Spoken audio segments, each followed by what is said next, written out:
What's up, everybody? Well, we are picking back up in our last flight to Japan, headed from Japan into Taiwan, which is kind of the reverse of the book I've been reading, Diaries of a Starship. And one of the reasons why I have been flying the Starship as much as I have been. Actually, it's been pretty cool. Kind of learning about the airplane, and being that it's such an in-depth aircraft, it's made it a lot of fun. Let's have a quick look at our flight plan here.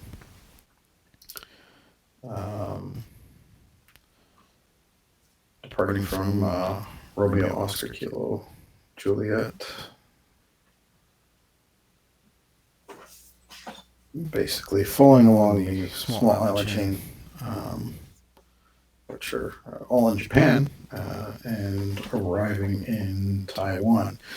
Shouldn't be too long of a flight, roughly about an hour in the air. Only going up to around 8,500 feet, but that's what we're planning for anyway. But we'll see how it all goes. So let's get this sent to into ATCN or avionics here. Close it up, and we'll start runway parking. And it looks like it loaded everything but nothing.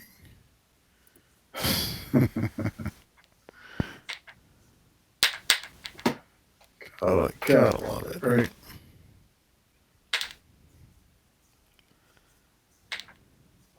Let's try this again.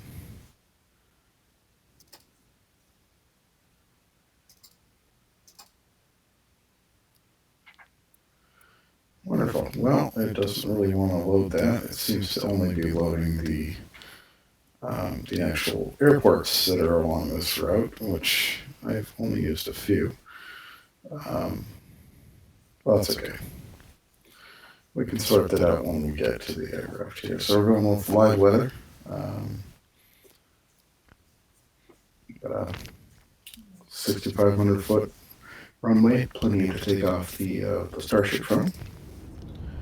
So let's head down there. We're going to sort out the weight balance, all that kind of stuff, when we're in the aircraft itself from the onboard EFB.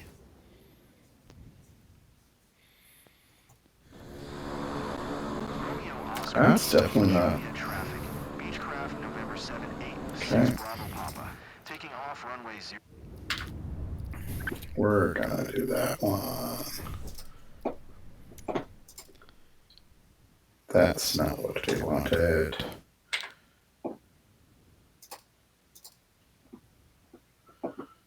Go. Let's do that again. Parking. Geo parking. All right. One more time.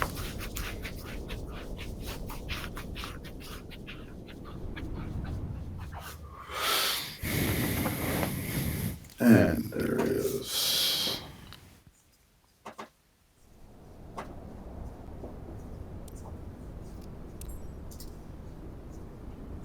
All right.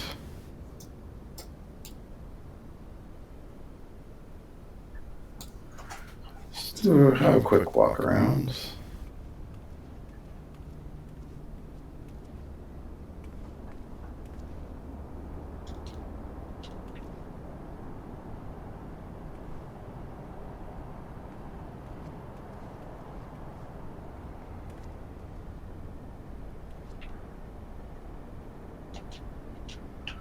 Can install the chocks and whatnot. Gosh, what was it? Ah, there it is. There's the gear pins. You've got to install the pins in here to really go through right there.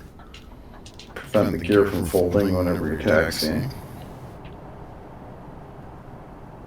We got some dirt. Nice, looks like the state saving is kind of working here.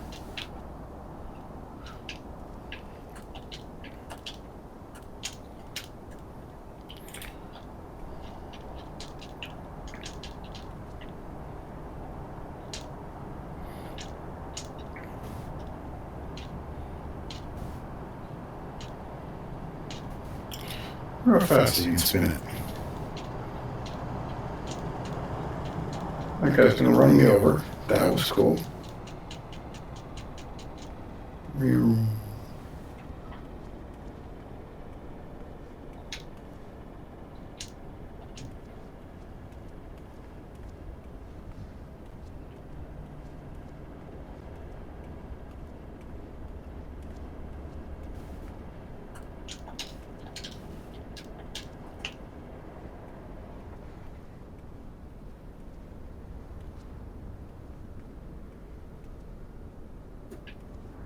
Kind of surprised to see the dirt and whatnot.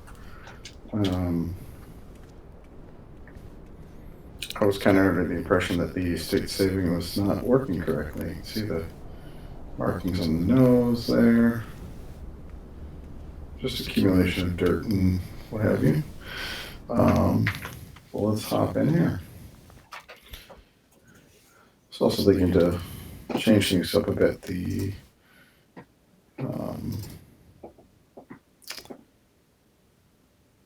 let's see here. Get that. Let's see here. Okay, well, I don't think the state saving is working quite right. Kick those people out. No flight for you.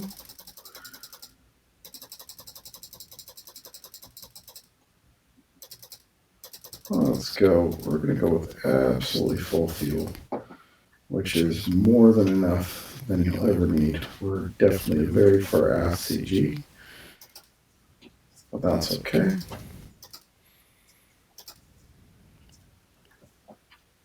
Make sure everything is looking happy. It's currently quite warm in the cockpit, which is kind of nice. All right. We'll hide the yoke for the time being. Couple slides here. And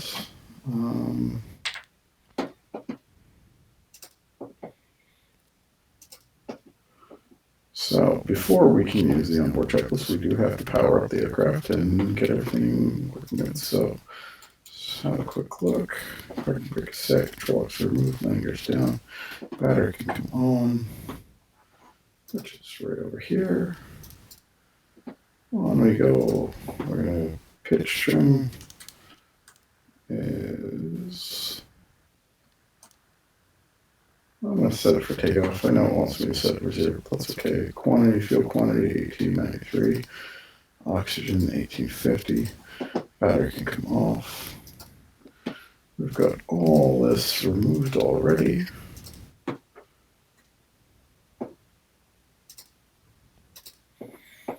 And let's have a look. Circuit breakers all down here, are all in. Those look good. And it is a little hard to see through here, but those all are good as well.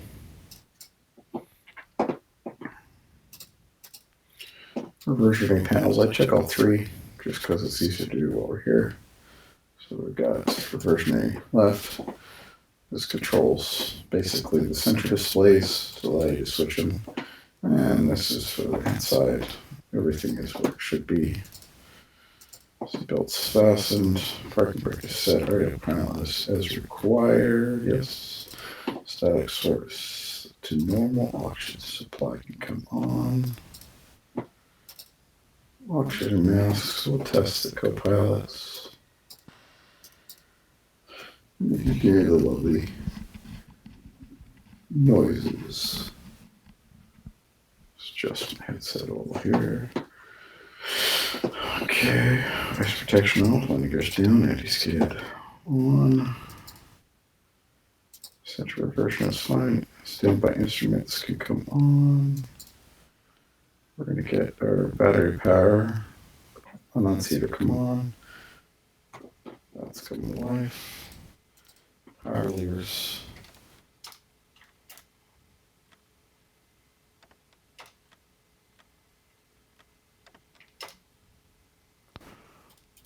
Why is it being funky?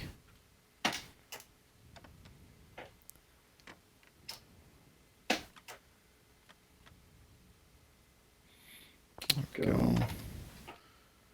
Probably fall forward. And scooter fuel to cut off. Cool. Probably fall forward, get your cut off, bleed air is off, tempo is off, battery can come back on. Triple feed, we're looking for 22, we've got 25.3. Central West, we're looking for 23, we've got 26.1. Ancient instruments can come on now.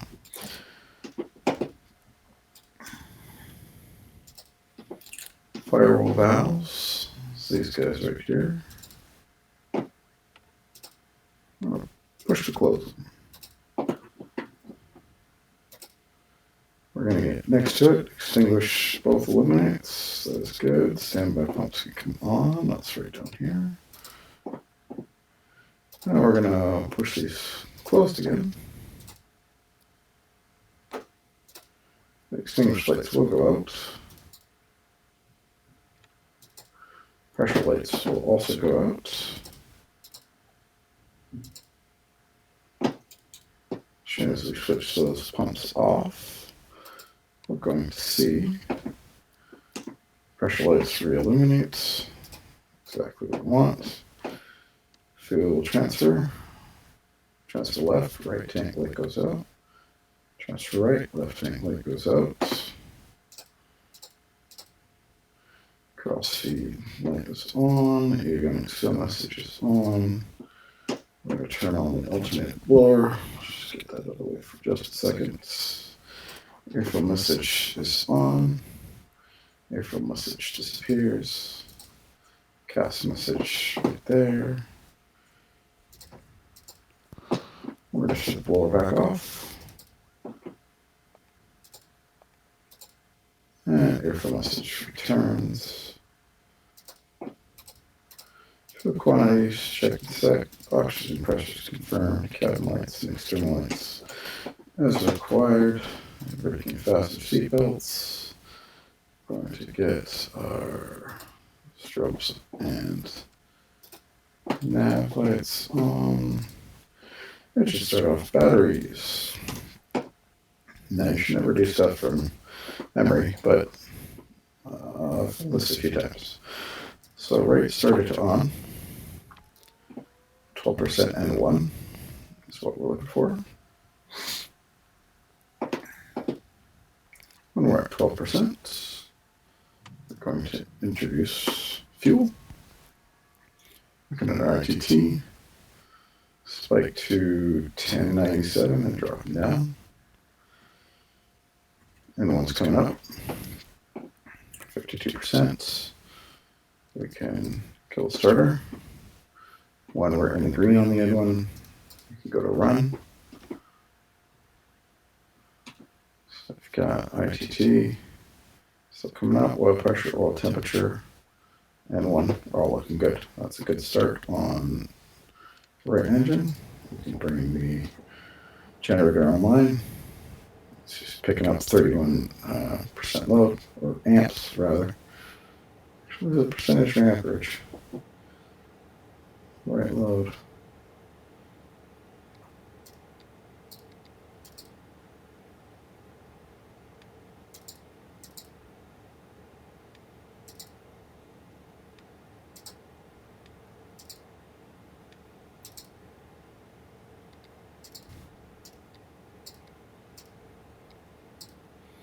Okay. Interesting. All right, we've got a good start on the right. Now we're going to go left. Same procedure.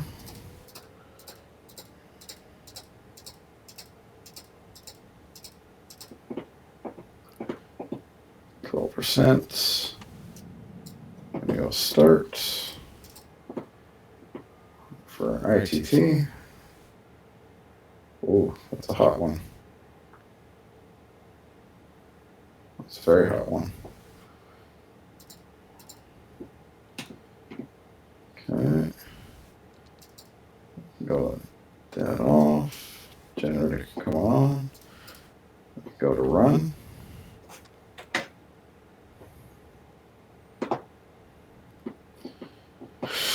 And we can do a gem tie test.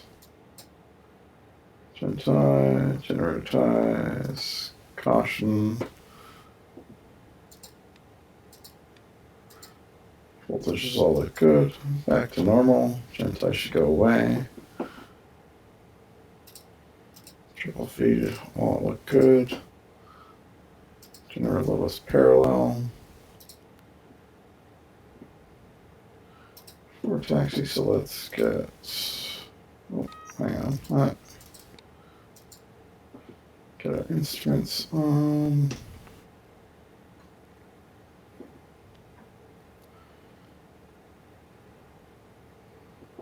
All right.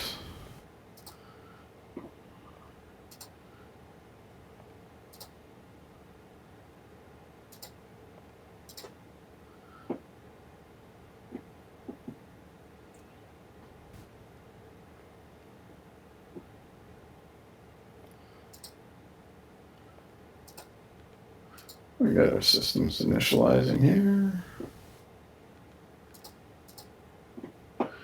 We're going to get a message. Oh, it's importing our flight plan. Let's see how well it does that.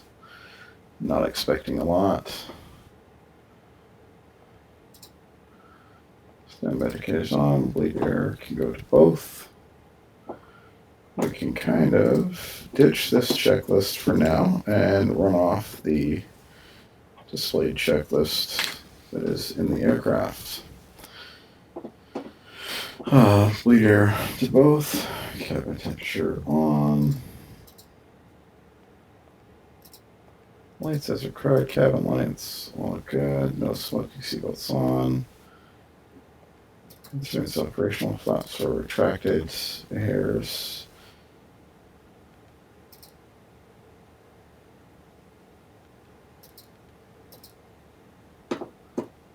Go through that again because oops.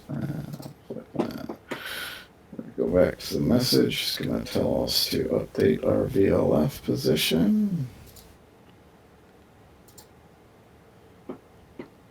The message will go white. And then if we check it, it's going to tell us experimental because of the import. Let's go to our index, fuel management. What do we got on board here?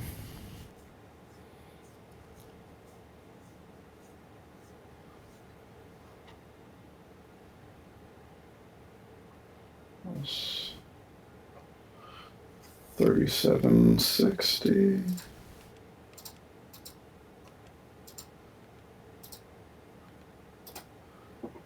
Get our fuel inputted there.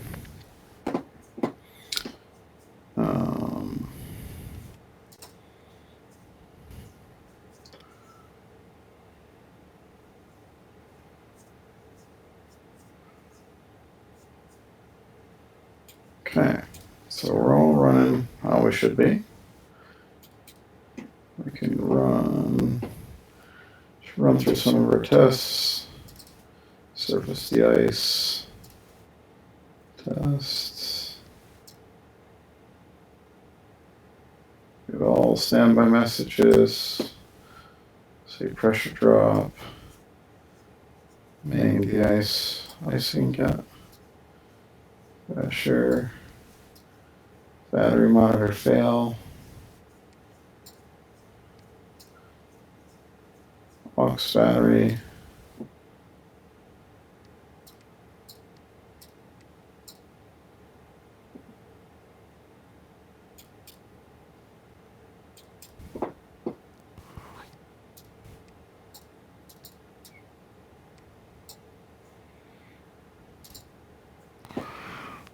Okay. Get rid of the cautionary warnings. I believe we have gone through. Just double check. Yep. Good. Radar is in standby, but let's double check.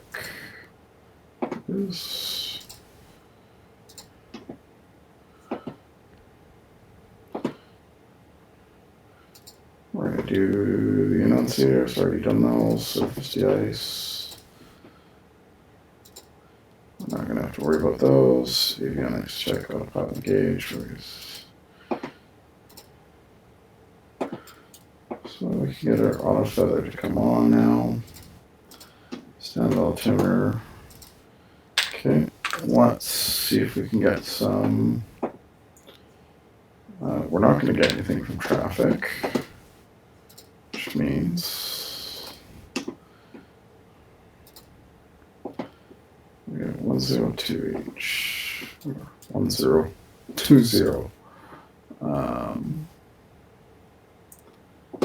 So this is where we can use a reversionary panel. Right now, it's in inches mercury, but we've got a pressure reading of hectopascals. So, change to millibar, and you see that that reading has changed. So, we can now adjust our pressures.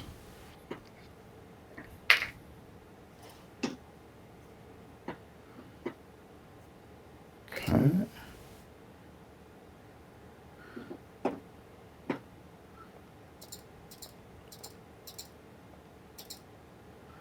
Okay, and I want to have, so look at our planned routes.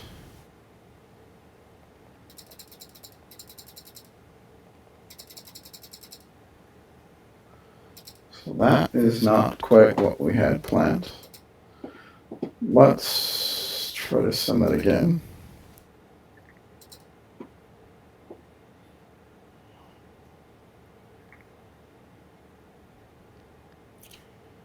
That is what we wanted.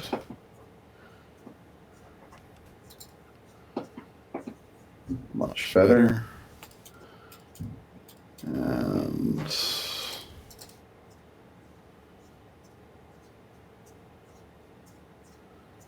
searching for that. It's looking better. And I'm going to launch my GTN 750.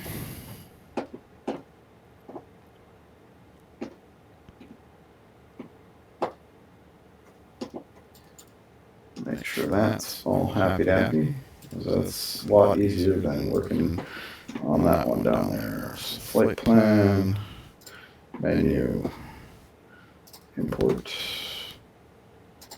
Scenic ATC. Let's see if it'll do it. There it is. Wonderful. Message. Okay, utilities. Might mess with this autopilot slightly, but let's go to ATC.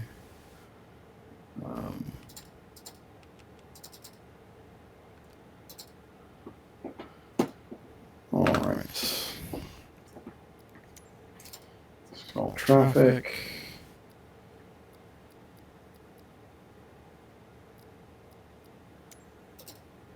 Romeo Oscar Also taxi. Juliet traffic. Beechcraft November 786 Bravo Papa is taxiing to runway 0 tree. Romeo Oscar Kilo Juliet.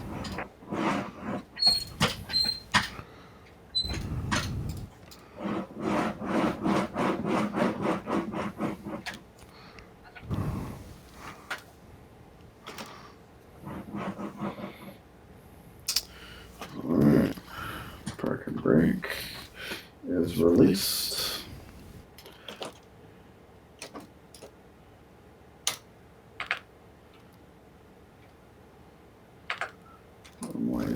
3.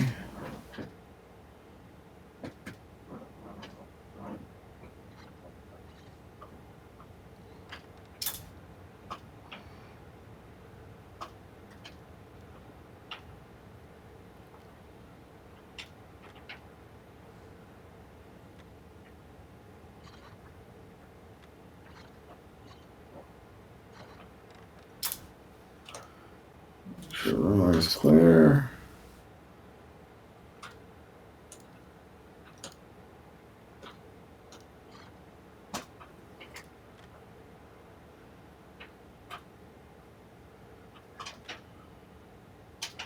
Give it a little bit of go juice.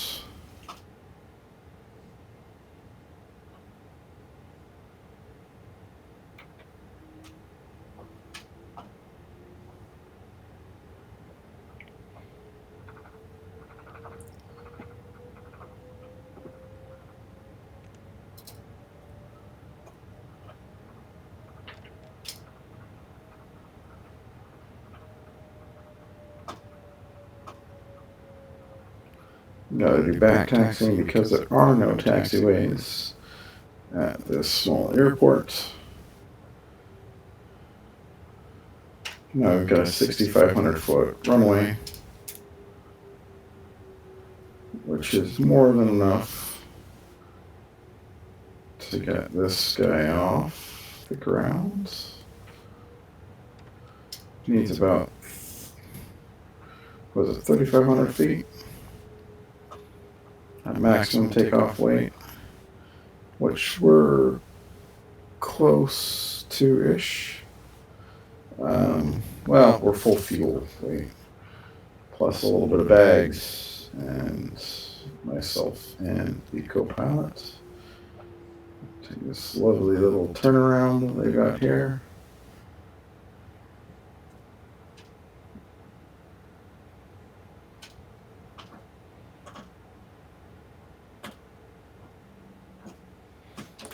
So we can't line up right on top of those numbers.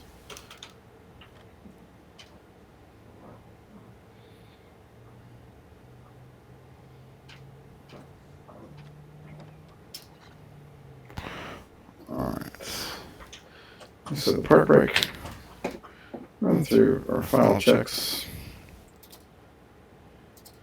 Before takeoff, we're gonna get our heats on.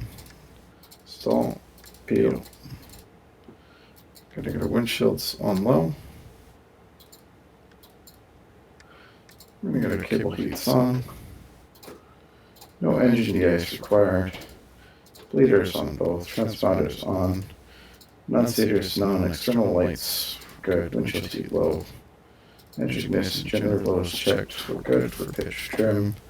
We're going to, might as well get our landing and taxi lights on. Okay. Take off, brakes are going to be held, throttle 100%. AFX should be illuminated here, should also see it in the annunciator here. And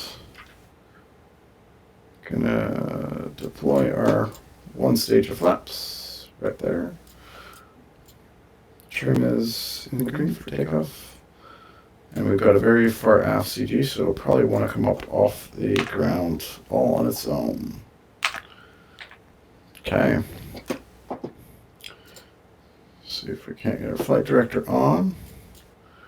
We're gonna set our altitude 8,500.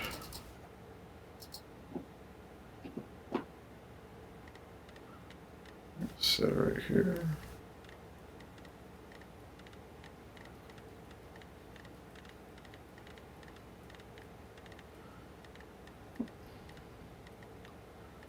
$8,500. There we go. And we go nav. And we're going to go nav source to FMS.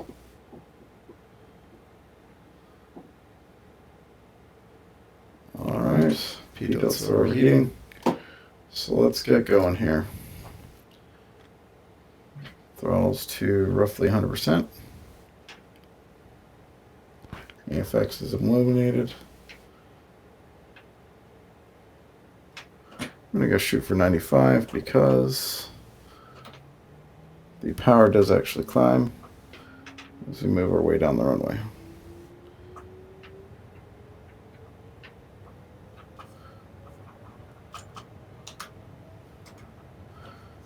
Go. We're on a roll. Rotate right about 98.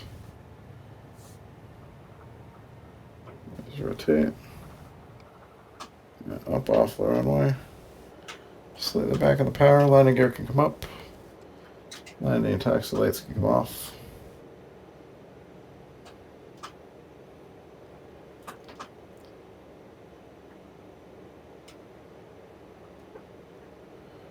There we go.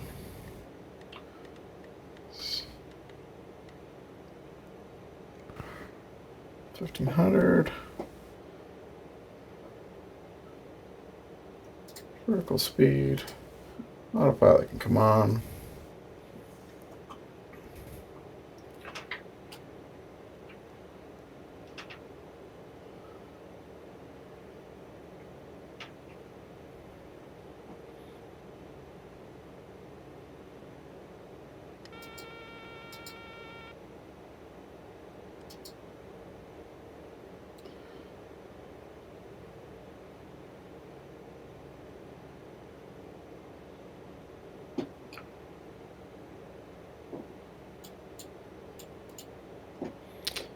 Go. Making a left turn. Coming off 500.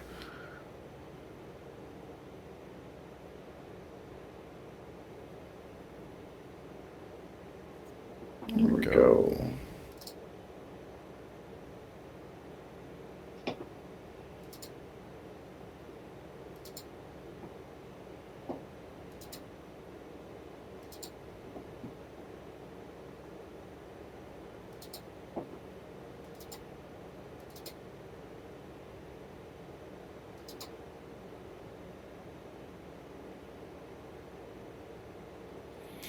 I'll land with plenty of fuel.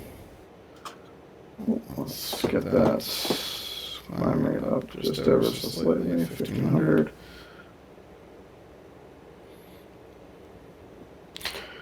And let's check our takeoff list. All happy.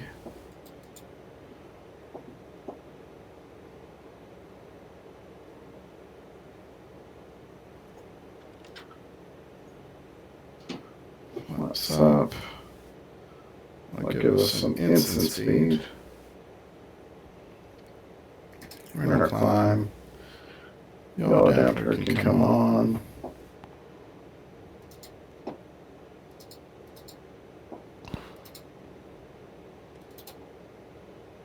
Yaw adapter is on.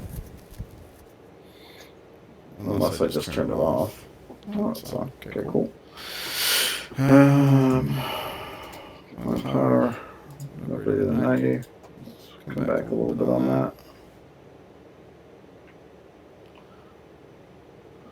That's right about 90. Everything's in the green, looking happy. Oh.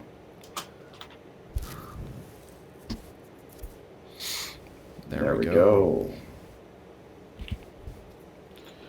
We are climbing. So let's just have our present position map on. Let's get our radar weather and turbulence on.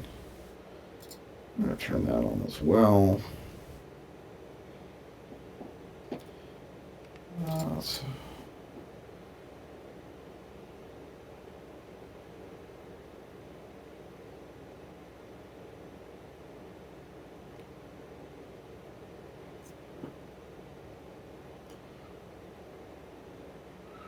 Climbing at 232 knots. Always impressed with this plane.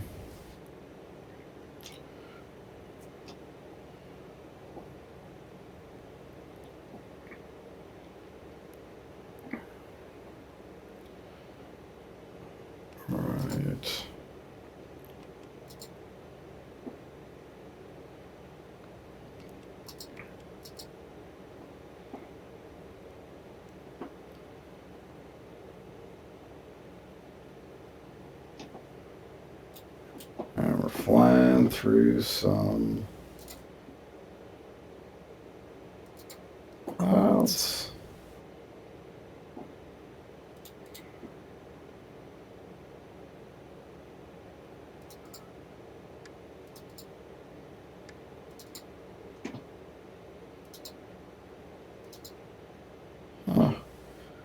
Left engine, we get something to it.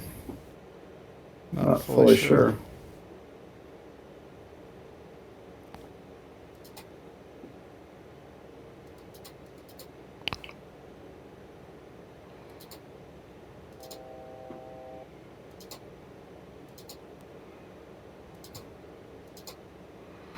And we're 1,000 feet away from our altitude here. And let's have a look. I'm going to get my Avionics Explorer on because it's looking hot in there.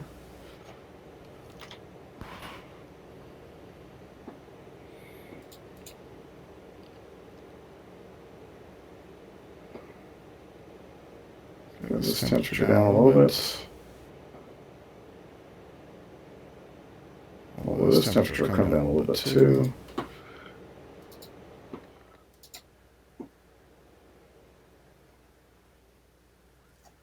Let's quiet it down a little in here.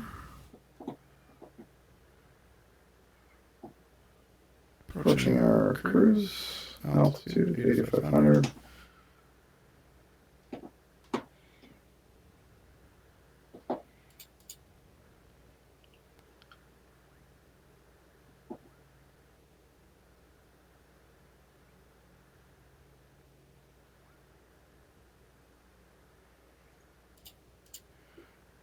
Now the question really becomes, that's a little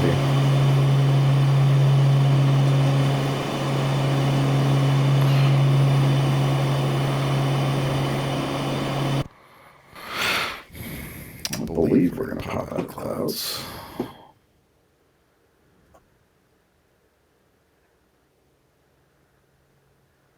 I also believe we're going to have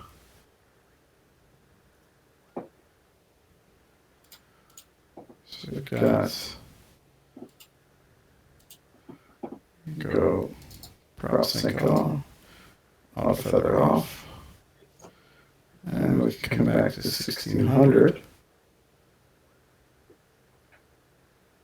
on our props. She's going to come back a little bit on our power as well.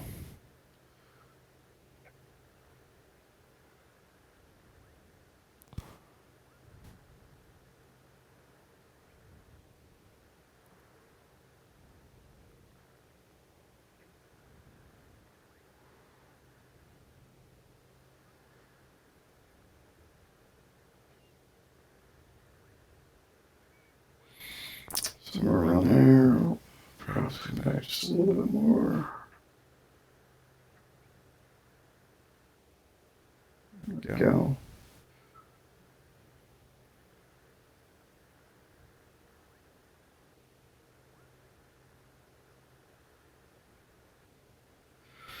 I am curious though. Left engine health. I did something to it, but I don't fully understand what.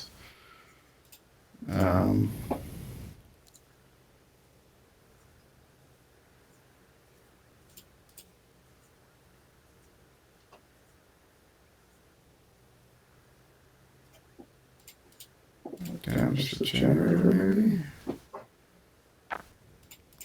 I'm not fully sure. Or maybe it was just the FOD. We've got 100% on the right, 80% on the left. Not fully sure why.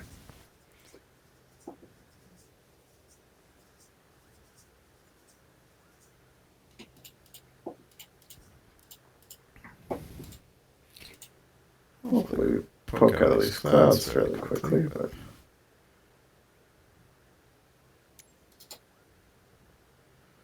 let's get rid of that guy.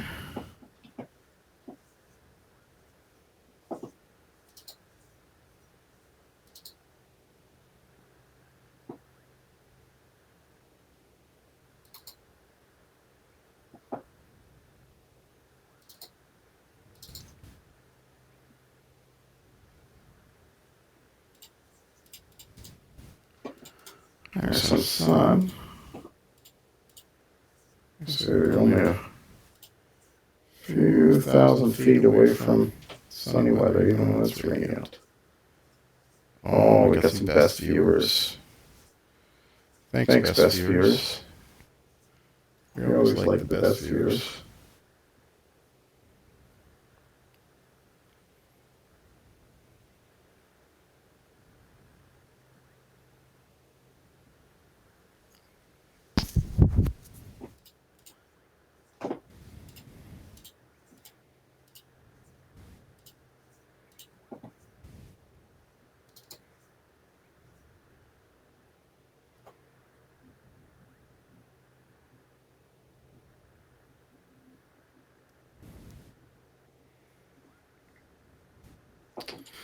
There we go. Let's throw on half bank mode just because it makes for some nice turns.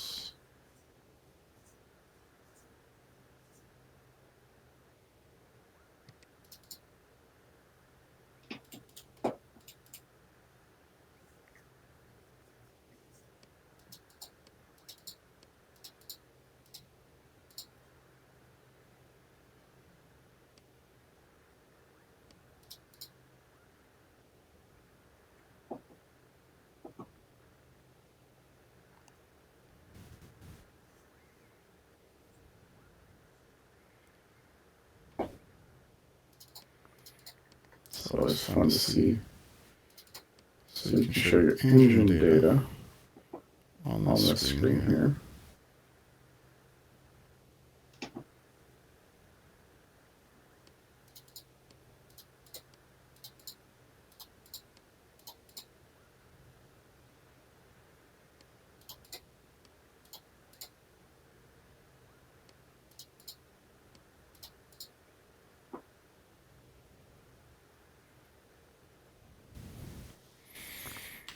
Let's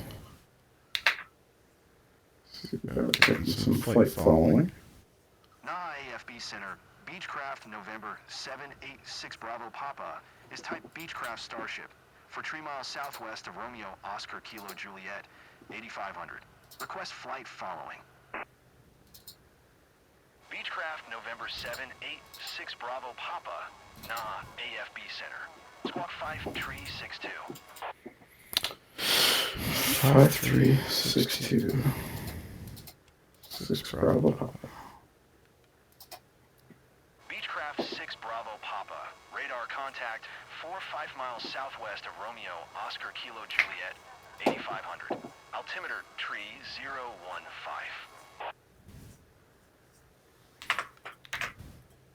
Roger, Beechcraft 6 Bravo Papa. There we go. Let's set up this over here, even though we don't really necessarily need it.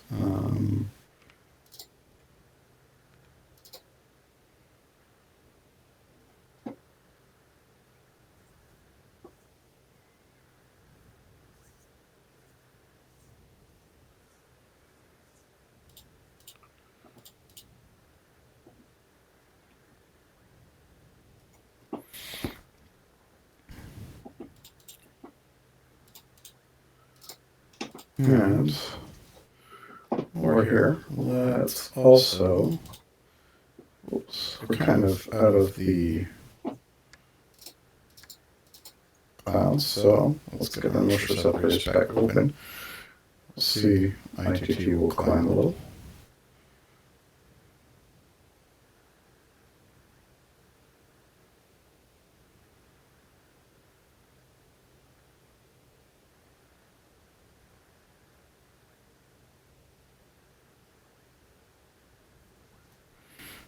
So, ITT required 6% of our engine's torque potential.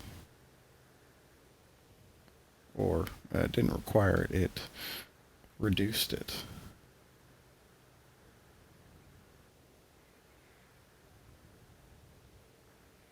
So we'll come back on our power back to 75, roughly. somewhere in there.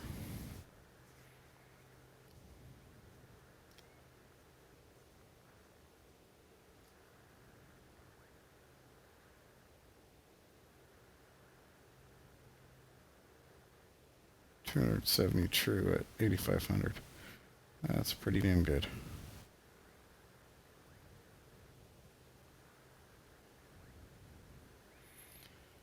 Currently burning 824 pounds an hour. You've got 3,200, 3,300 and change pounds of fuel.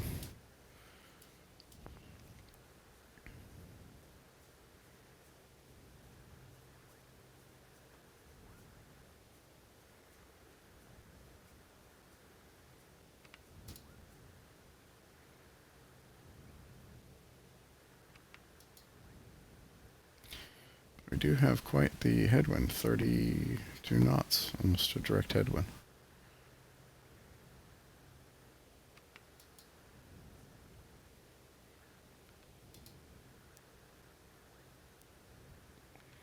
Run a quick test mode, make sure it's all scanning good. Yes, it is.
Have a quick look at 34, 36. It's actually cooler in the instrument panel than it is in the avionics bay.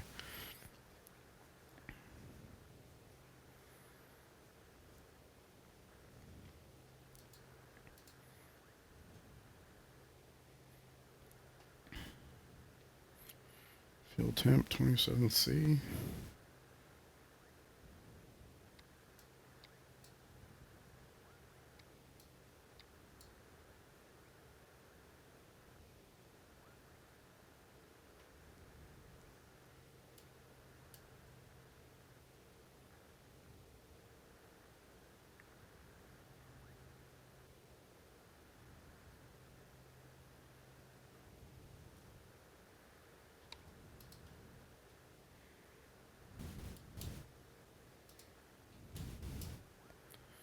I'll leave that off for the time being.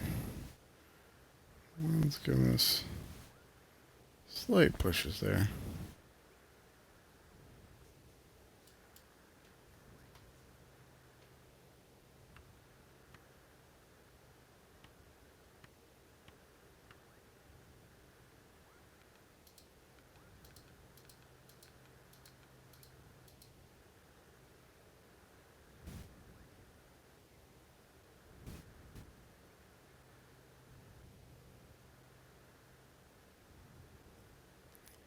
It's a little bumpy.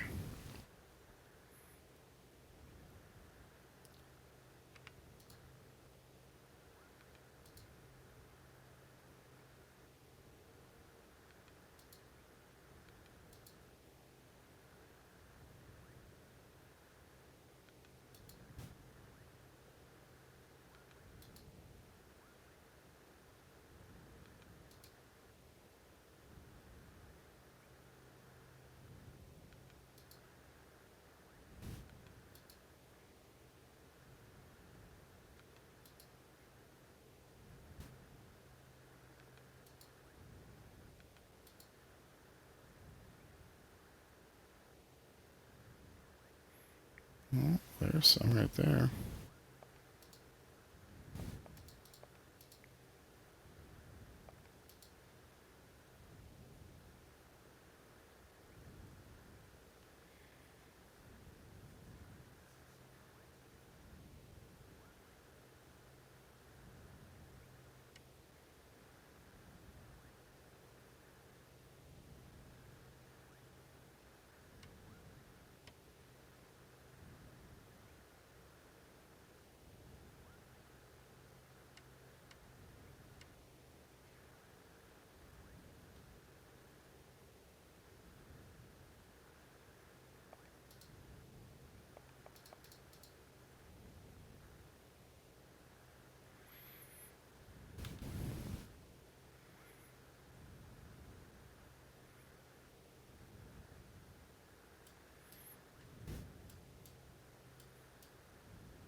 Nice, comfy temperature in here. Cabin pressure's good. Heats are good. Engines are happy. 272. That's damn fast. But I'm alright with that. Let's tune some VORs. Okay.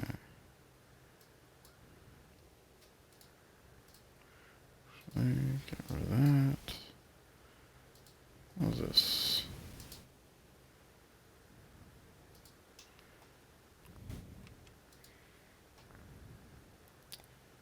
Frequency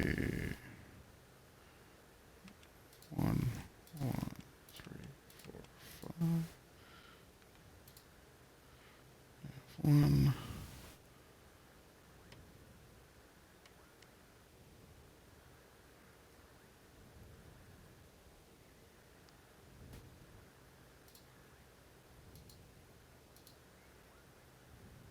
Beechcraft 6 Bravo Papa contact Naha AFB Center on 123.9er. Good day.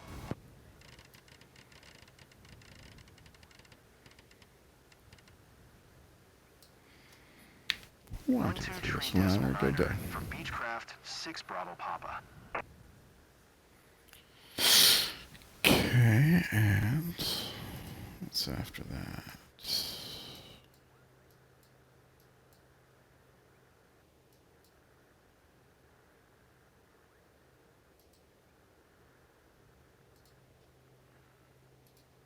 And 1154. Already tuned. Nice.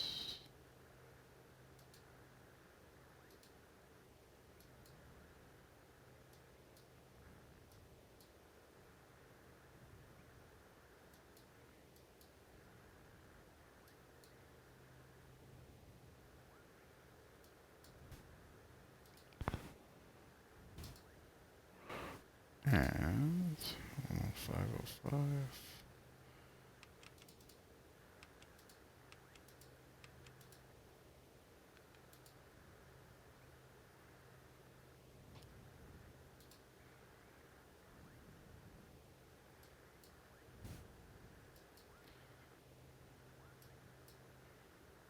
And finally,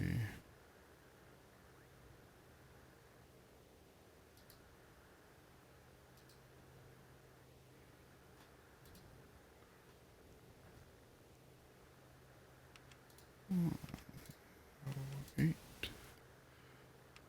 6. There we go. Okay, got some radio nav stuff in there.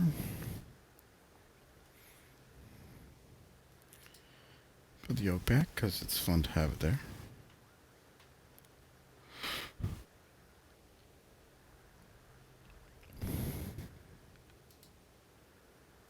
switch to auto-tuned. Let's see what it does.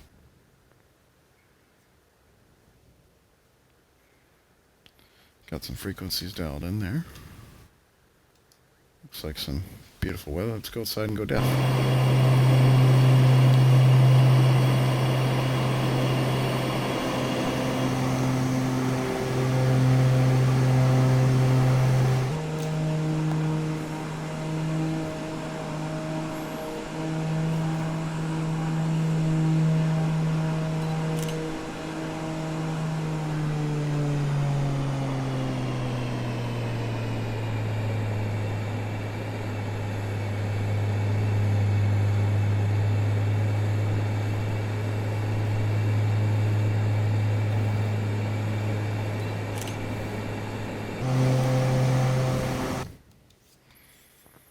Everybody likes to go deaf on turboprop blast.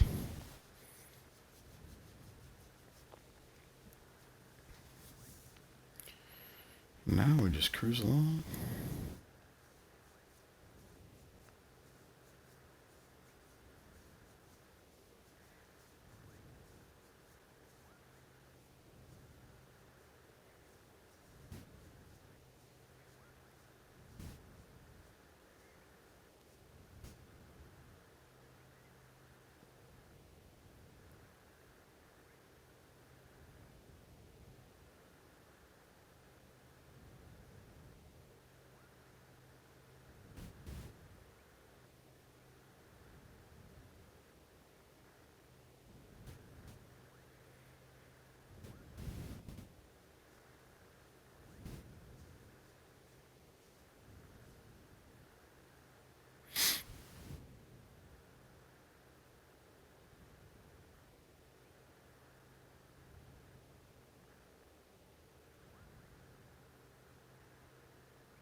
Well, this is a rather lackluster flight, that's for sure.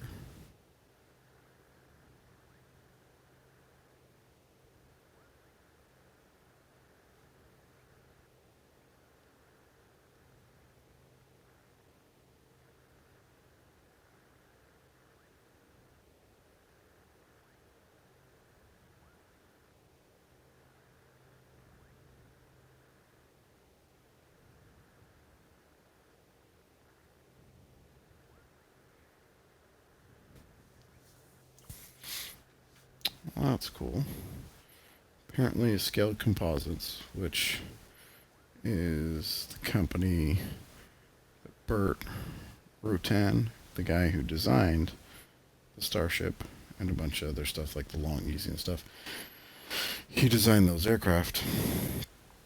And in January 2008, the Long Easy, which is another forward canard style aircraft, actually you can get the, I think you can get the Easy on, I know you can get it at least on PC. I'm not sure about Xbox. I think you can. Excuse me.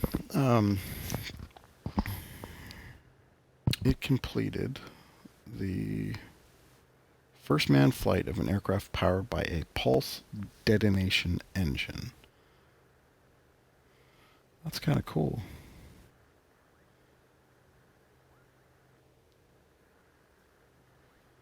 Yeah, so January In January 2008, this modified scale composites Long Easy completed the first manned flight of an aircraft powered by a pulse detonation engine, PDE. The flight was the result of a 5-year cooperative effort between the Air Force Research Laboratory, or the AFRL, and Innovative Scientific Solutions Incorporated, ISSI. The project used a popular home-built Long Easy designed by Burt Rutan as a platform. Engines normally burn fuel and air at supersonic speeds to provide propulsion. Pulse detonation engines detonate the fuel-air mixture to produce repeated controlled explosions. The resulting supersonic shockwave created thrust. In this PDE, the thrust is expelled through 4 tubes on the back of the aircraft. Remarkably, the PDE engine in this aircraft was made in part from off-the-shelf automotive components. Pulse detonation engines are much less complicated and promised to be less expensive to operate than jet engines. Moreover, they offer fuel savings between 5 to 20% over traditional turbojet engines. Although still in development, PDEs may become more common as technology matures. Apparently, the aircraft that the testing was done on was given to the National Museum of the United States Air Force. Well, that's kind of cool. It's literally a Long Easy where the engine was. There's just 4 tubes sticking out the back.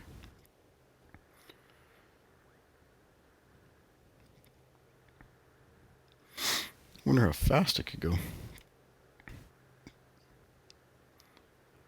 So I have seen Long Easy that had jet engines, or some form of a jet engine. Hey, there we go. There's some ground. We're flying over an island.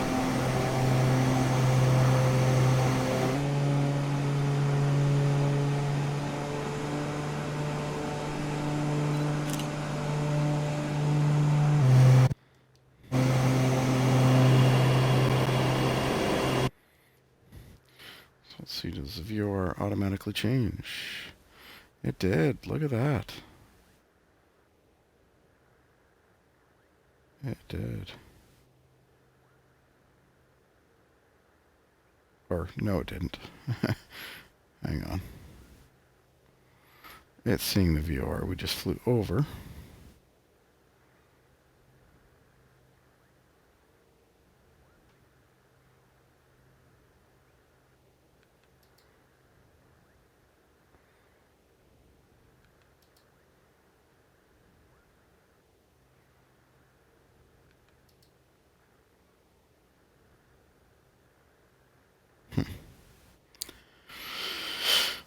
All right, and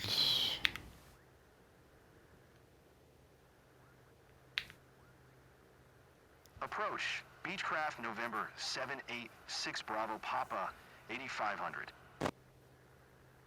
Beechcraft November 786 Bravo Papa. Approach. Altimeter tree 012. Radar contact. Continue.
yeah, and Burt Rutan did some of the coolest and weirdest looking planes ever. Obviously, he designed the Starship, but he designed this one. It was one I particularly kind of like, called called the Pond Racer. It used, apparently, well, before it crashed, it was designed for the Reno Air Races, and it used two turbocharged Nissan V6 engines out of, I believe it was at the time Group C Le Mans race cars. And each engine was supposed to be producing upwards of 1,000 horsepower. I think they only ever got them to about 650 horsepower apiece. And it had kind of like a forward swept wing on it, and twin tail booms, kind of look like a P-51 mixed with a rocket ship or something. Actually kind of looks like a pod racer from Star Wars, but this one's called a Pond Racer. Just a cool looking aircraft. Would have been neat if they made more than one, but apparently it struggled a lot from engine issues, and apparently the fellow who had Bert design it ended up wrecking it, which not ideal.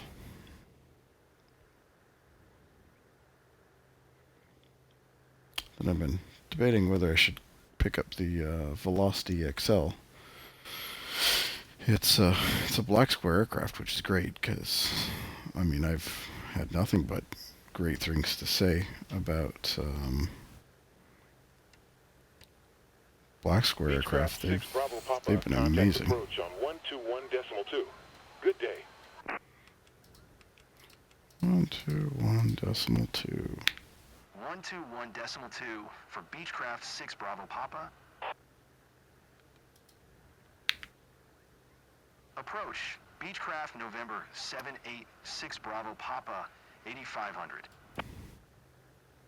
Beechcraft November 786 Bravo Papa. Approach altimeter tree 015. Radar contact. Continue.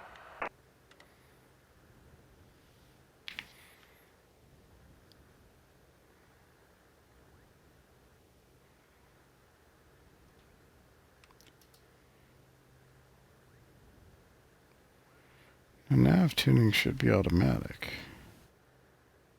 right?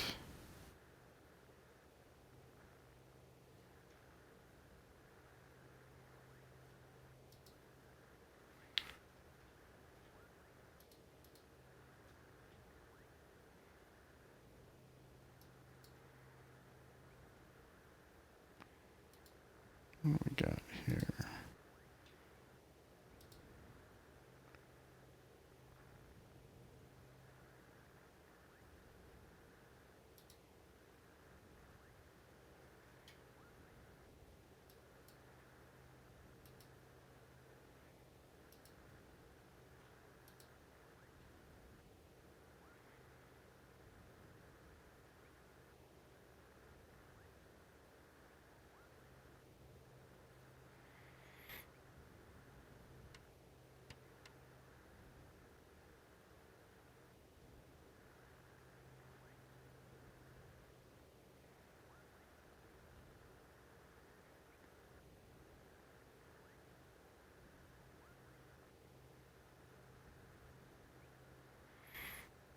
Okay.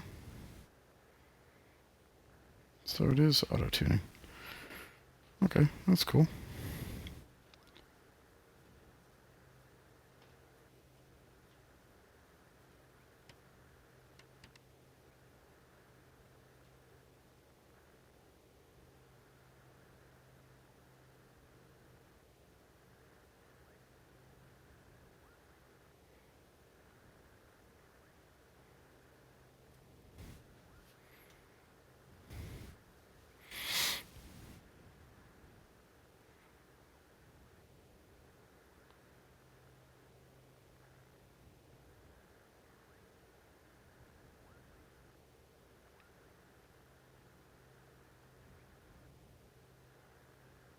I think just wild 270 knots cruising at 70% throttle, 8,500 feet above the ground.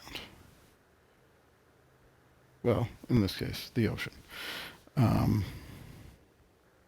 That's pretty wild.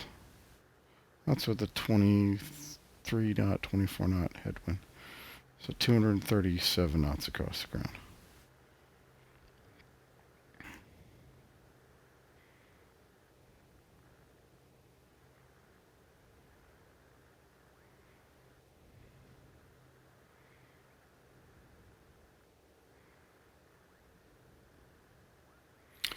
I'm trying to figure out if I should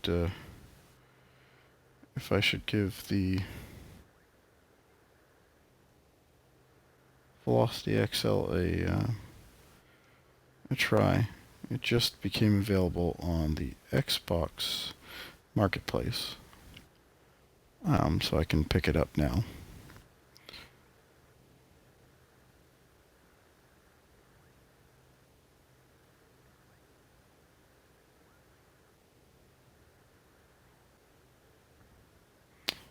I don't know, the same company, Velocity, has just come out with a twin-engine version.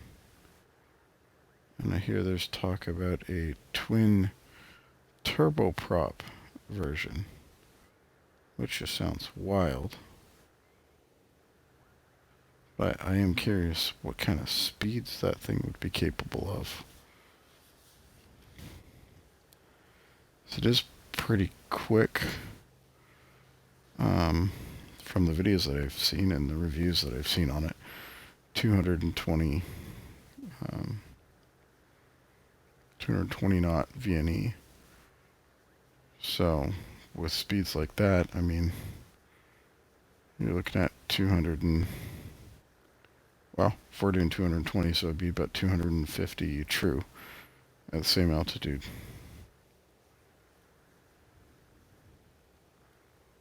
So not a heck of a lot slower on a single engine piston. But it's nowhere near as cool as the Starship, I don't think.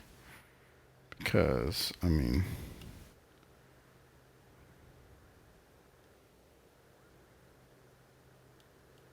you can get up in the Starship and you can go in the back.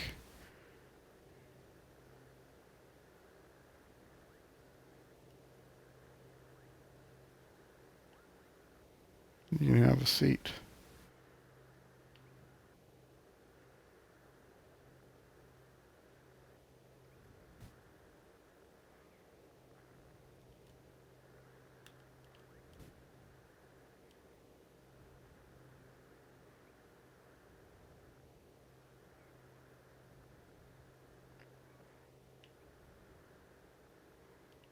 Or go use the laugh.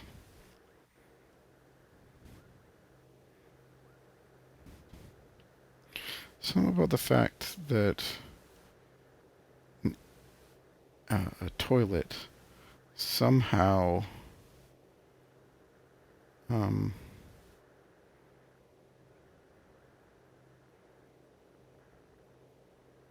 know, somehow just it completes the plane. Same thing with like the Honda Jet. The Honda Jet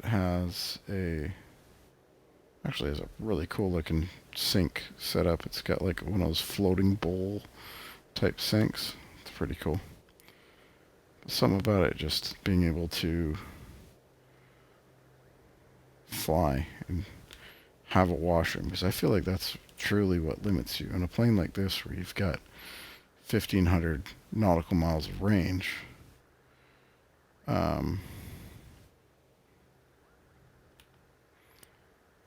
it's going to be your bladder that, well, or other needs that stop you from really getting into long distance flights, right? I mean, it's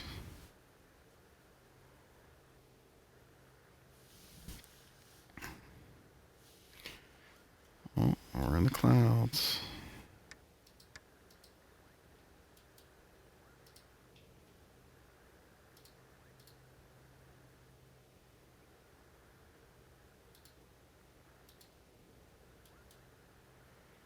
And we're out of the clouds.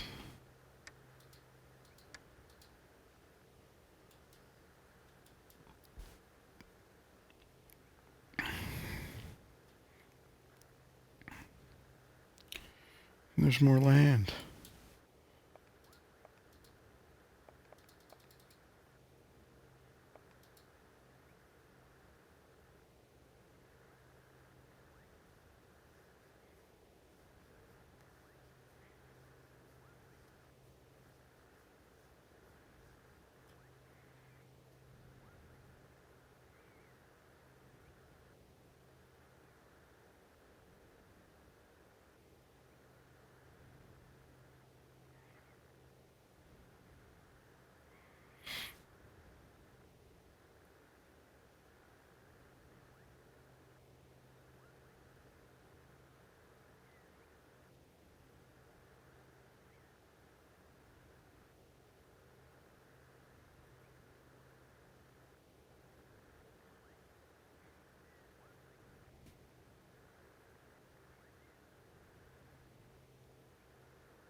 Little bumpy bumpy.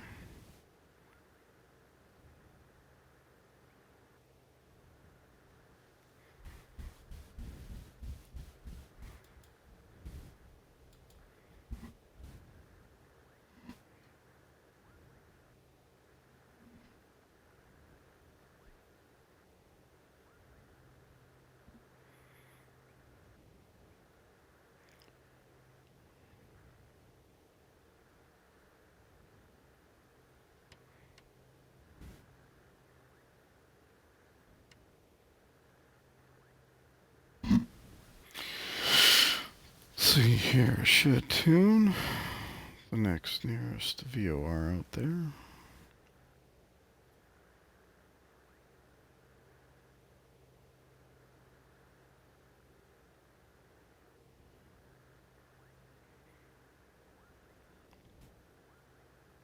I think once we get to Taiwan, we're gonna have to plan some flights around there. I know nothing about that part of the world, other than, whatever they taught us in high school. So it'd be kind of cool to see around, look around, see what there is.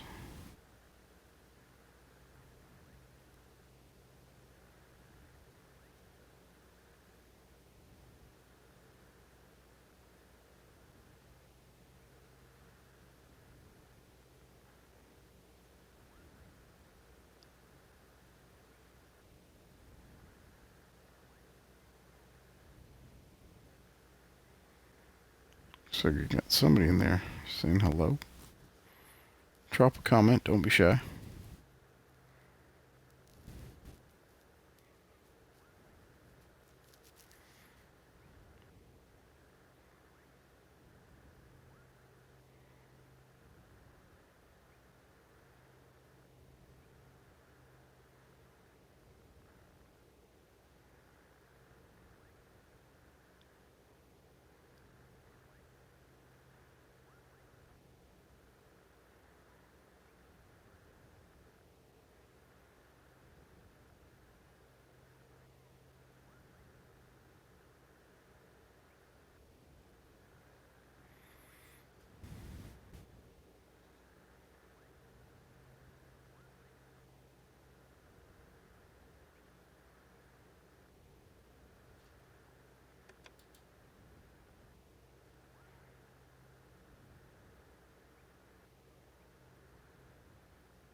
This lovely part of the flight just kind of boring floating up here.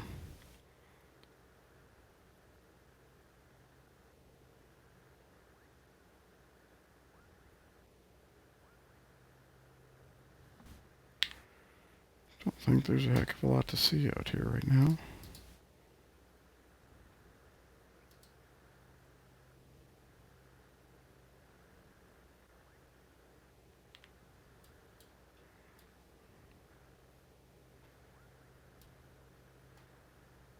A little bit of the ground out there. Nothing crazy. Hey folks, thanks for stopping in.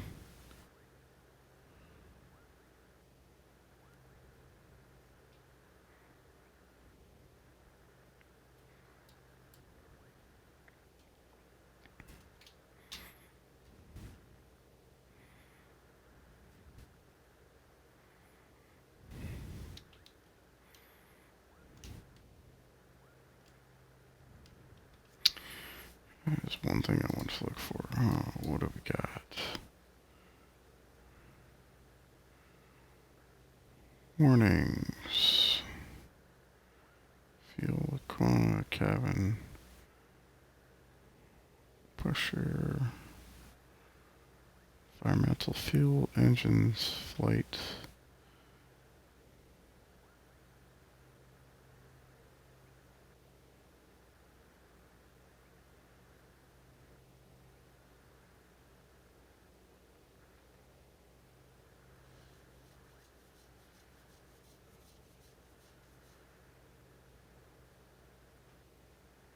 Stall warning. I bet you if I kill that, then we can exceed the overspeed warning. Ooh, that's pretty.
stopping in. Drop a comment.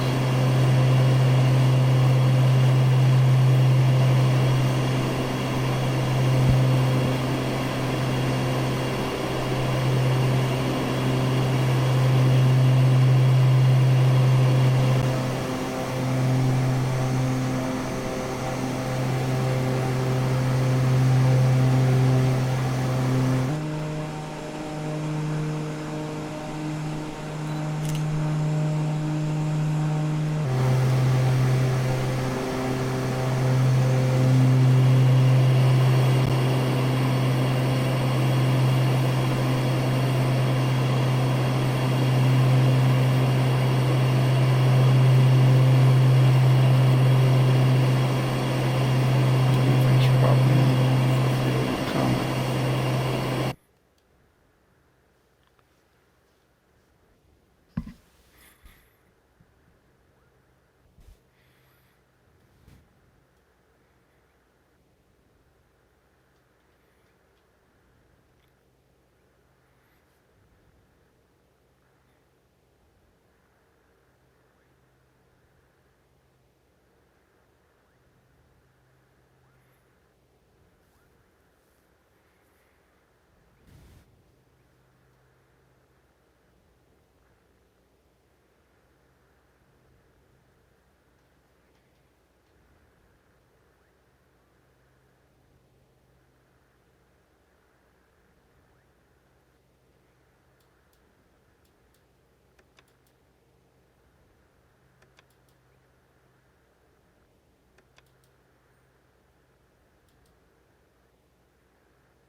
On our way to Tokyo.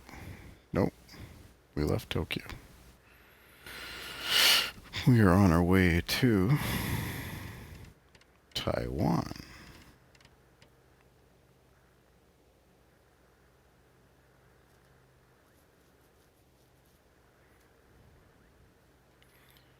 It looks as though we are getting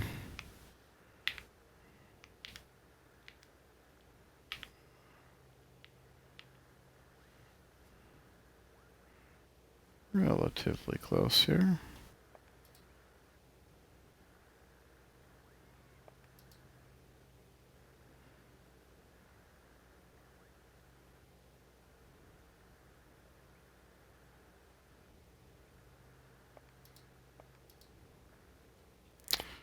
This will be pretty, I guess the next one's the longest leg. Yeah, 75 nautical miles.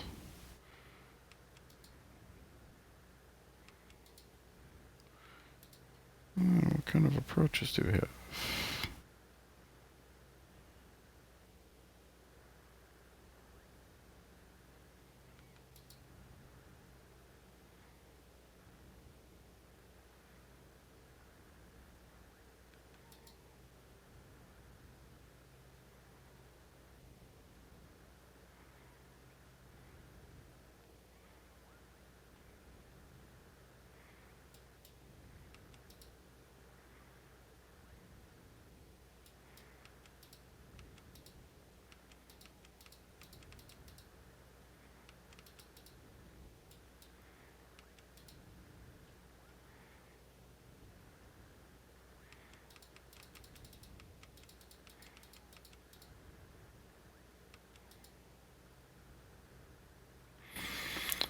let's have a look at what some of the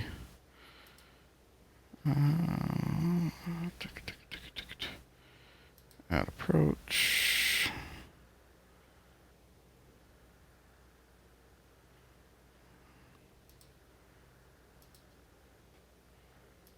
ILS3.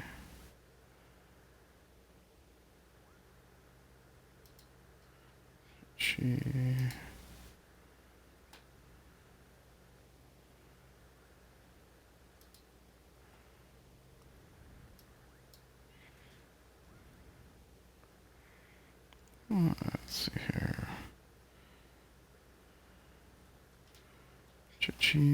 8000.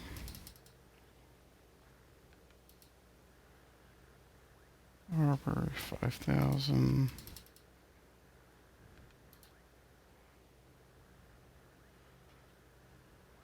600.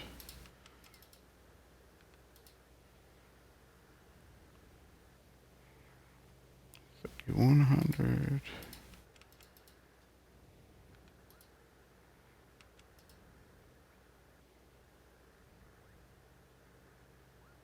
2100.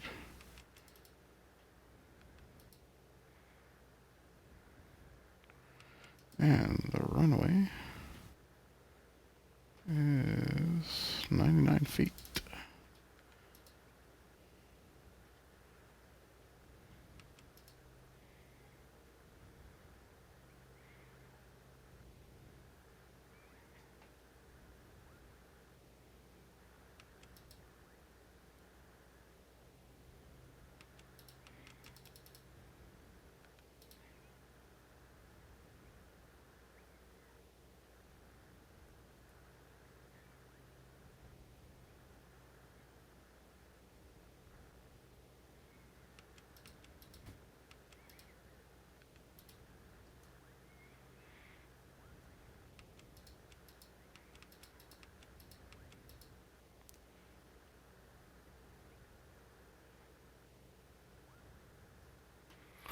All right.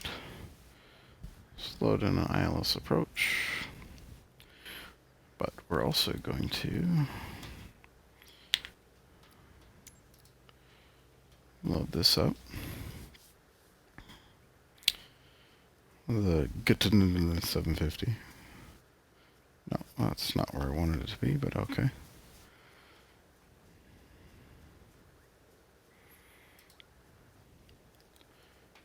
Okay, so procedure, approach, ILS number 3.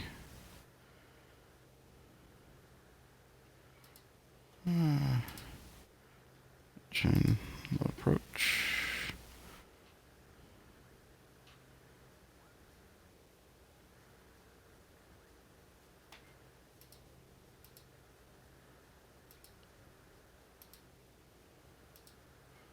Let's try that again. ILS3, low approach.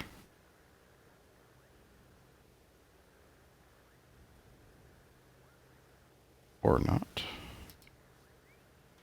Weird.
Okay. Well, it's not wanting to load the approach, which is weird, but that's okay.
Not fully sure.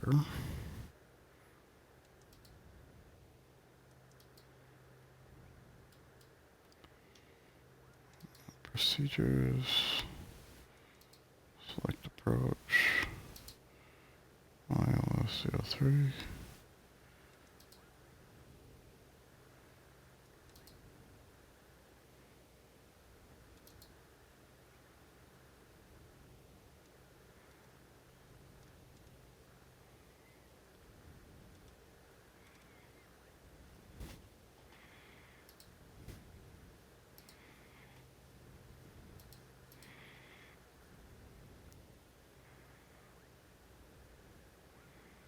Okay, there it is.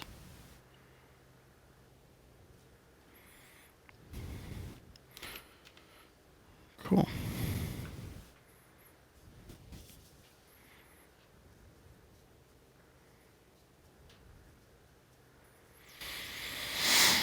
All loaded up.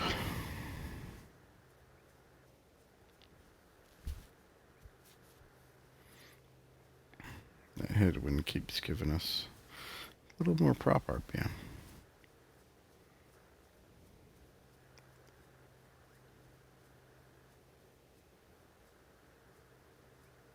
Interesting enough, we've also picked up on our ITT. That's... wonder how that is.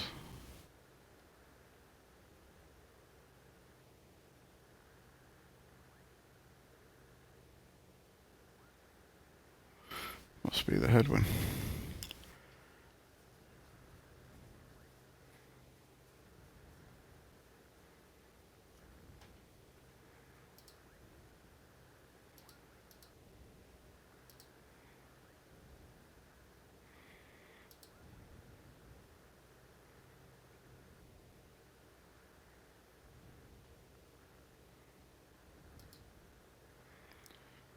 waypoint.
And we've got 30 nautical miles until the next waypoint, which is Totem.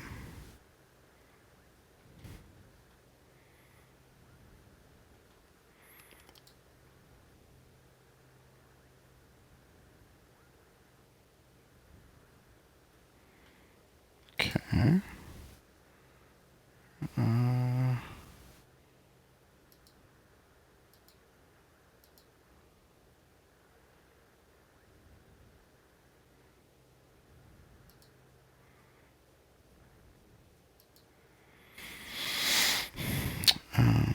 What we want to do here, check flight plan.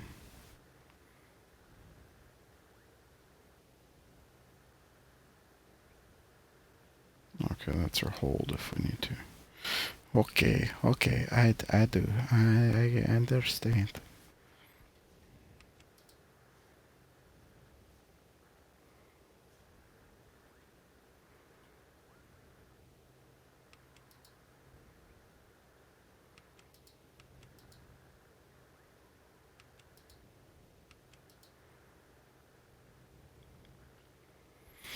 Cheers.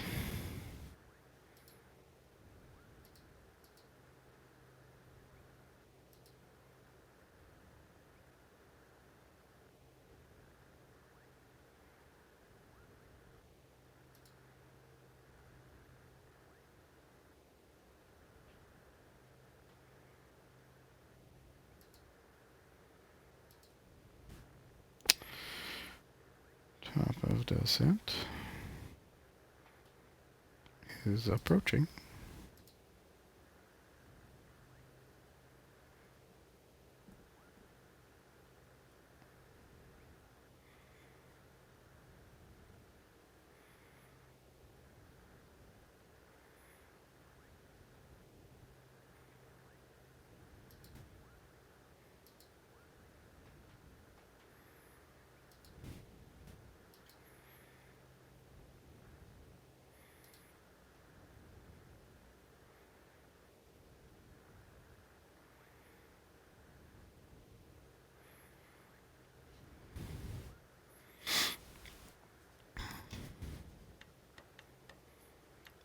Let's set that up.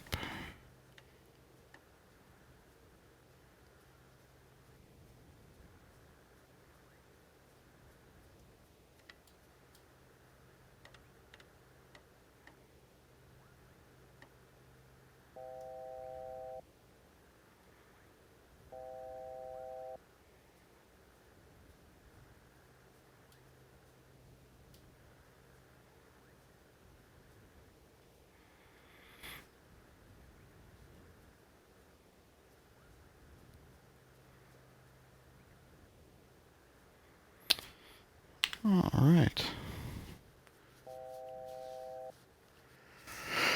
Oh yes, I know.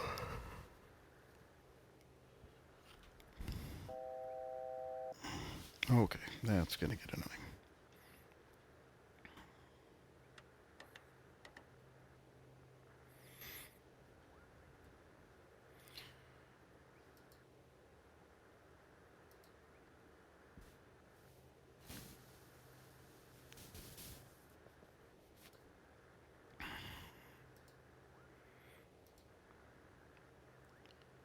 Beechcraft 6 Bravo Papa. Contact approach on 1 tree, 5 decimal 8. Good day.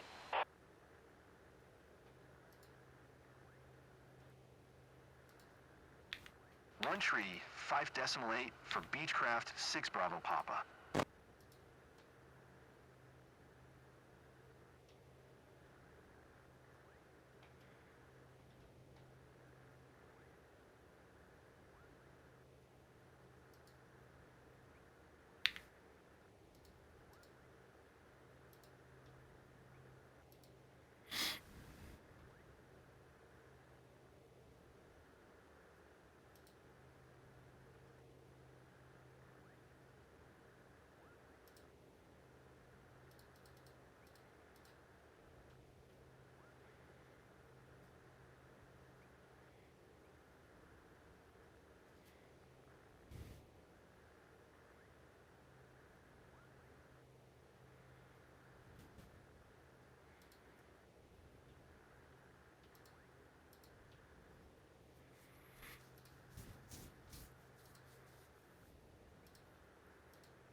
Alright, we're gonna make a...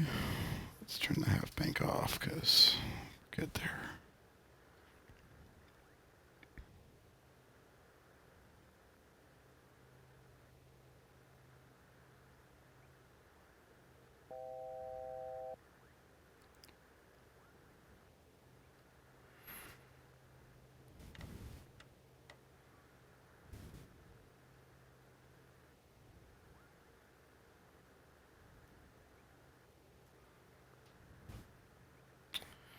And let's go to system calibration, and we're switching to GNS, and we're going to get the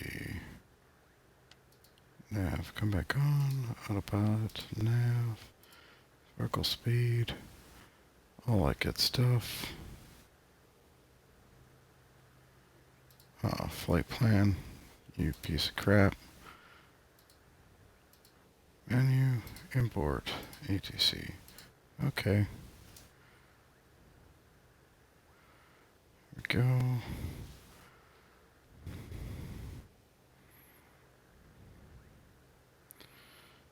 And we can arm approach.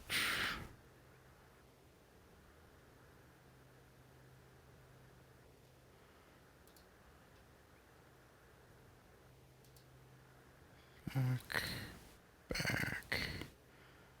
Procedures. Plan.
Okay.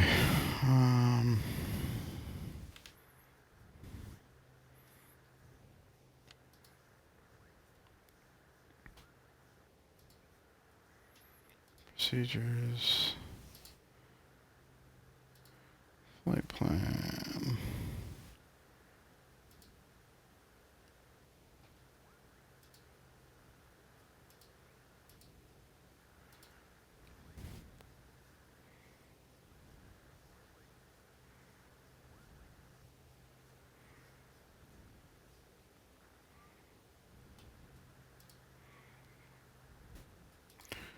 Utilities, VNAV. R.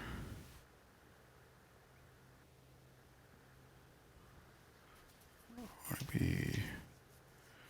3,000 feet.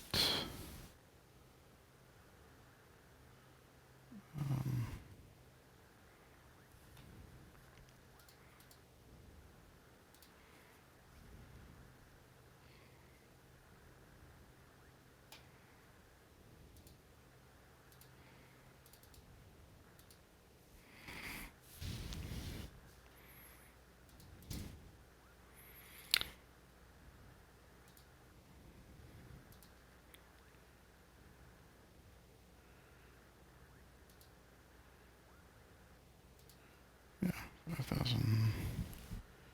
Okay, cool.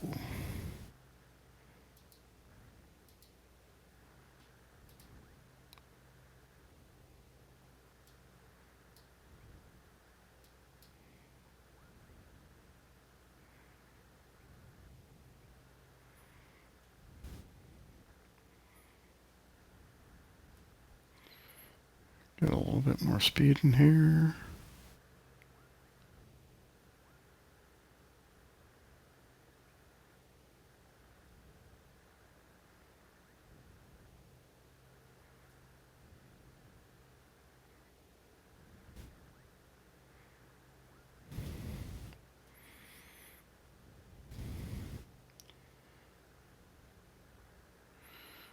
I believe it was not above 210.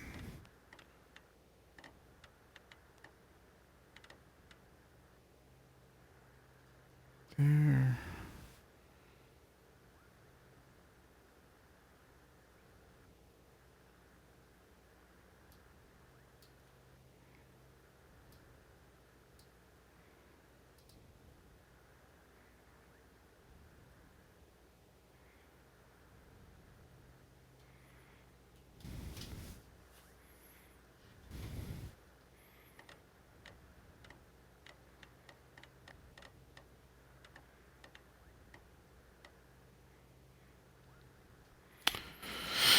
Here we go. Let's set that for next altitude. Arbor.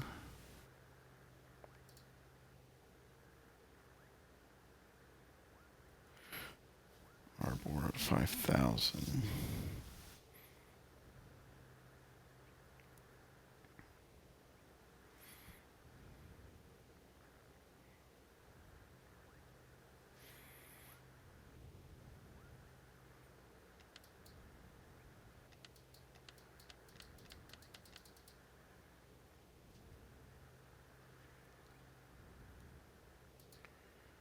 Flight plan.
1 minute to top of descent.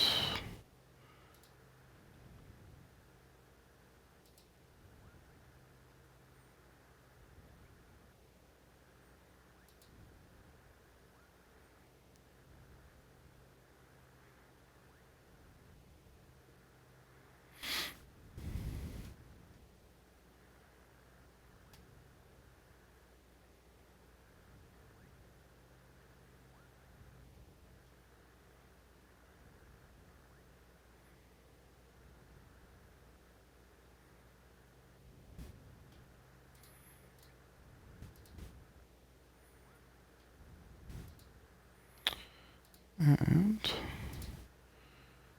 vertical speed.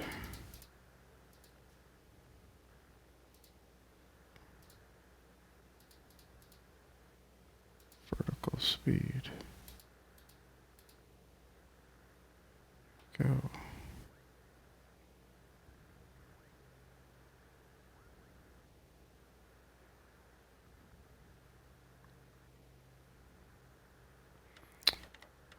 Okay.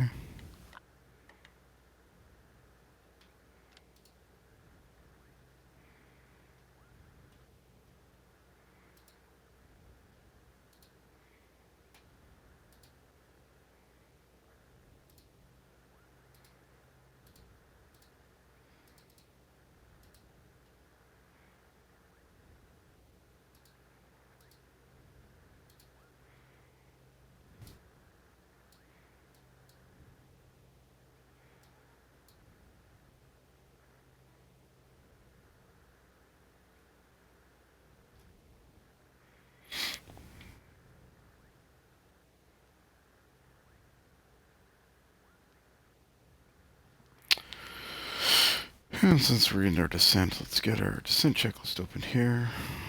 Descent, pressurization rate knob set is power lights is required.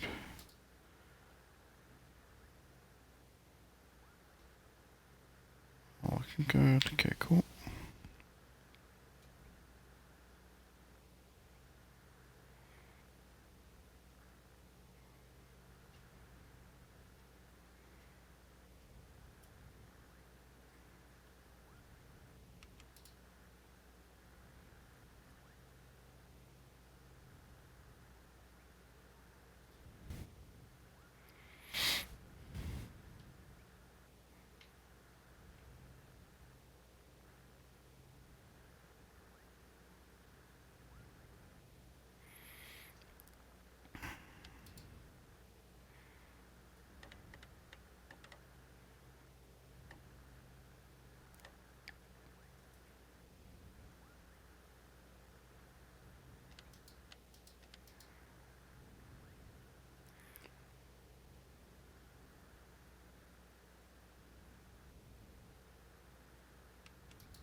Let's get our approach activated.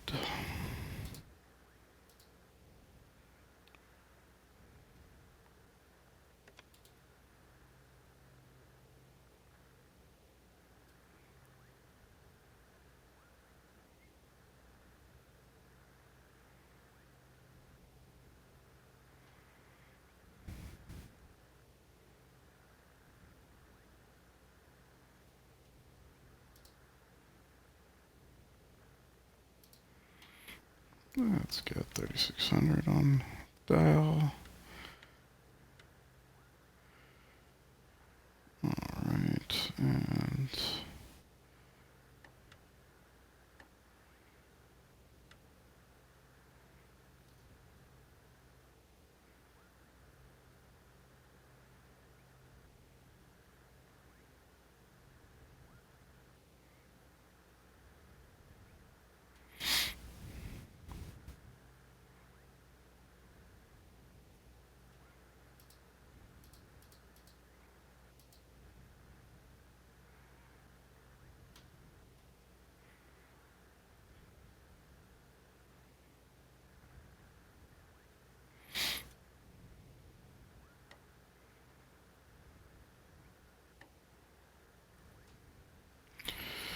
alright, using the VNav in the system here, 640 feet a minute for 3600.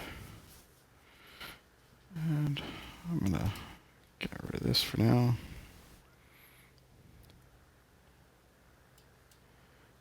We're gonna get prop sync off. Oops, nope, I want arm, not test. Alright.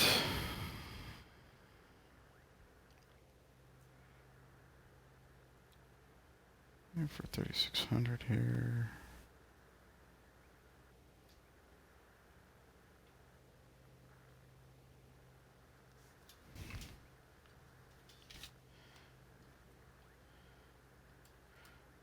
Let's get our yaw damper off. It's already off. Good stuff.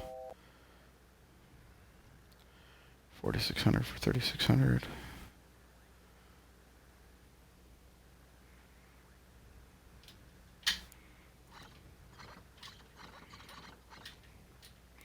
Test out those squeaky pedals.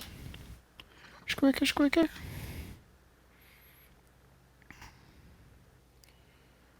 537.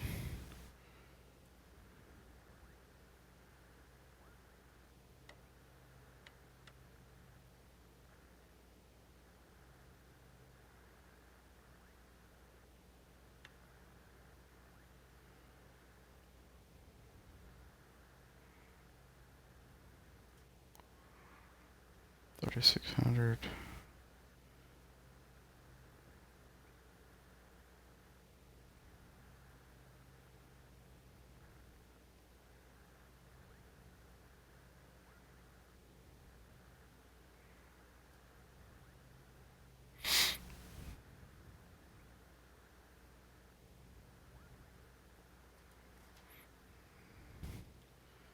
Got some power coming back again here.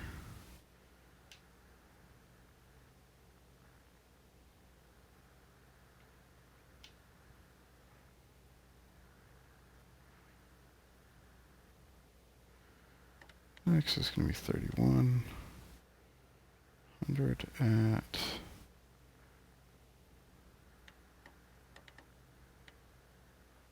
700 feet a minute. Coming down. We can get our landing gear out and our flaps down. Full forward on our props.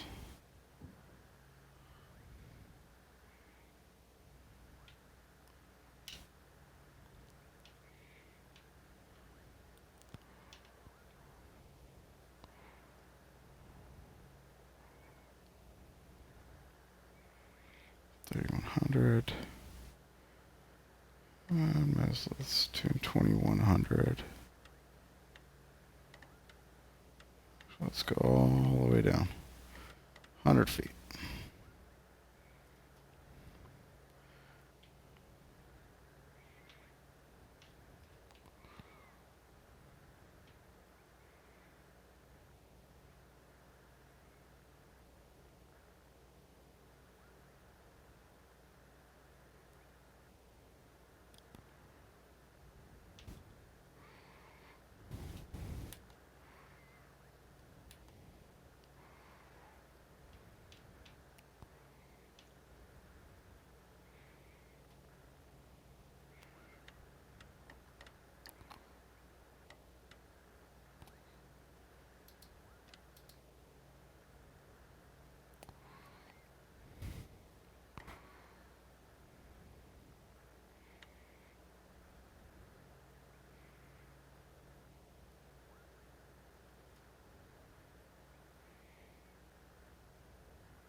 2150, 2100.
Gear down, flaps down, auto feather armed, sync off.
There's full beta.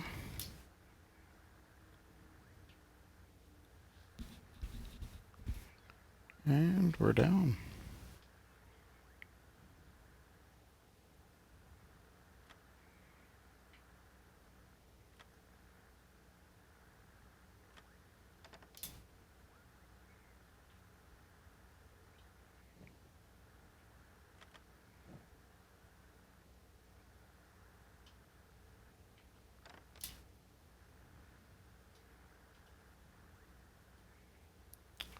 Park over here.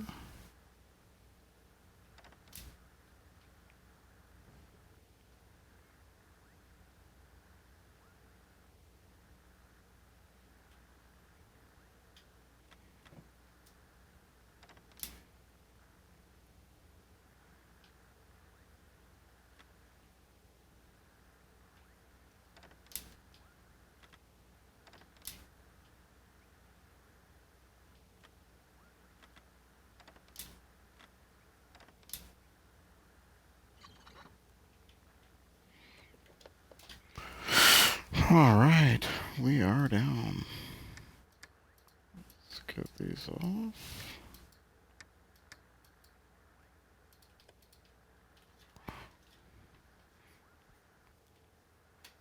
Let's get our props back. Might as well feather them. Because why not? Auto feather does not need to be on. Oxygen can go off.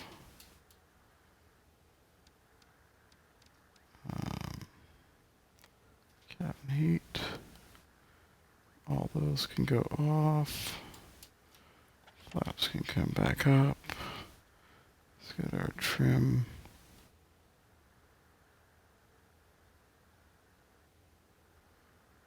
Why is that fighting me? Yeah, 0. Okay, cool. Standby instruments.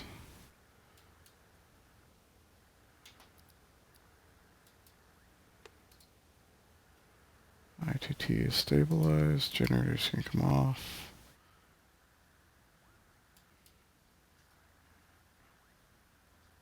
And shut down on both engines.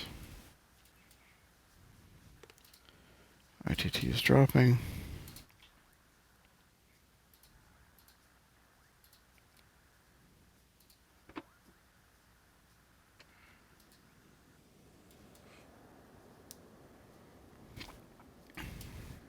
Actually, let's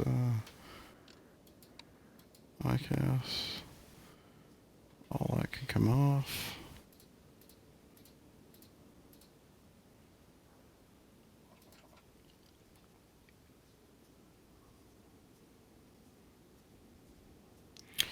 And let's hop on out. Here we are. We are officially in Taiwan. Starship has made it all the way here.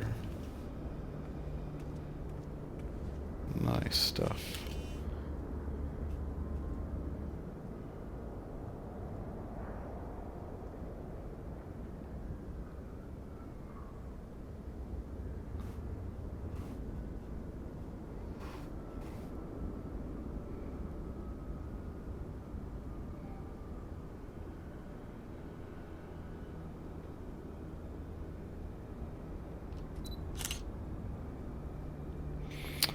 Alright, well thanks for joining me on this one, guys.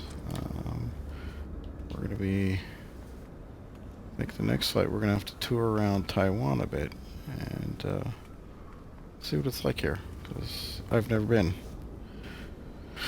Anyway, thanks for joining me, and we will catch you on the next one. Have a good one.